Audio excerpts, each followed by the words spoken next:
12.3 비상계엄 사태 관련 내란죄 및 책임 분석 보고서. 내란죄의 성립 요건. 내란죄는 국토를 참전하거나 국헌을 문란할 목적으로 폭동함으로써 성립하는 중대한 범죄이다.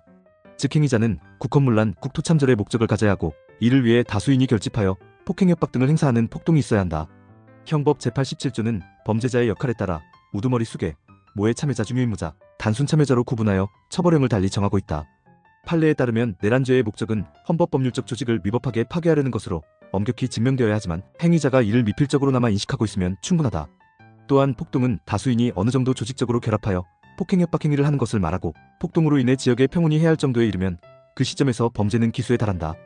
공범의 성립 요건. 내란죄는 본질적으로 필요적 공범인 집단범죄로서 최소한 2명 이상의 합의를 필요로 한다. 공범의 기본 형태는 공동정범으로 공동의 범죄의사를 가지고 각자 실행행위를 분담하는 경우이다. 피고인들이 사전 모의 공모를 통해 내란을 계획하고 실행했다면 모두가 공동정범의 지위에 있다고 볼 수 있다. 만약 누군가가 다른 사람을 교사방조하여 내란을 실행했다면 그 사람은 교사범 또는 방조범이 될 수 있다. 형법 제34조 제2항은 상급자가 부하를 시켜 범죄를 저지른 경우 상급자의 형을 가중할 수 있도록 규정하지만 대법원은 이 조항을 아직 활용하지 않고 있다. 다만 학설상으로는 군 지휘계통이 작용하는 내란범 행위에 대해 상급자의 책임을 강화해야 한다는 견해도 존재한다. 위법성 조각사유 및 책임 조각사유. 피의자들은 내란 행위를 정당한 공권력 행사나 긴급피난 등으로 볼 수 있다고 주장할 수 있다. 그러나 내란죄의 경우 헌법법률에 근거 없는 명령으로 무력행사를 하는 것이므로 정당행위에 해당하지 않는다.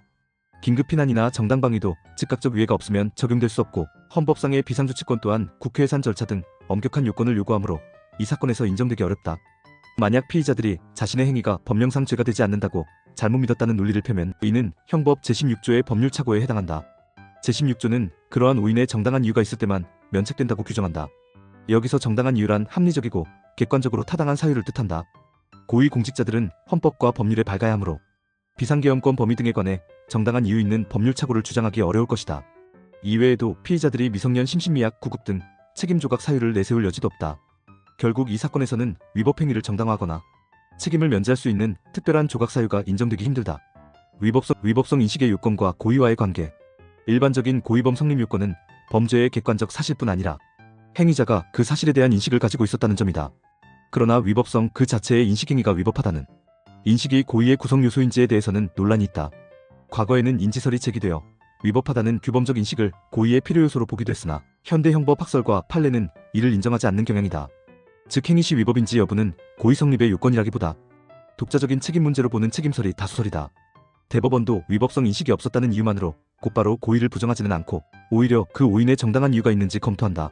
실제로 대법원은 공무원이 상관에 명백히 불법인 명령에도 복종할 의무는 없으며 피고인들이 특별한 강압 없이 자유롭게 거부할 수 있었음을 지적하면서 단순히 명령이었다는 이유로 위법성 인식이나 고의를 부정하지 않았다.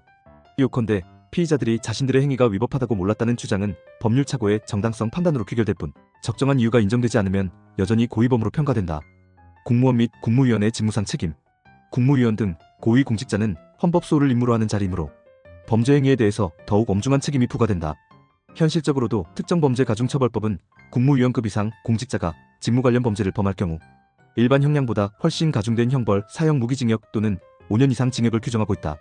또한 형법 제34조 제2항은 군경 등의 위계하에서 부하를 이용해 범행할 때 상급자의 형을 가중토록 하여 사실상 지휘자 책임을 강화하려는 입법 의지를 담고 있다.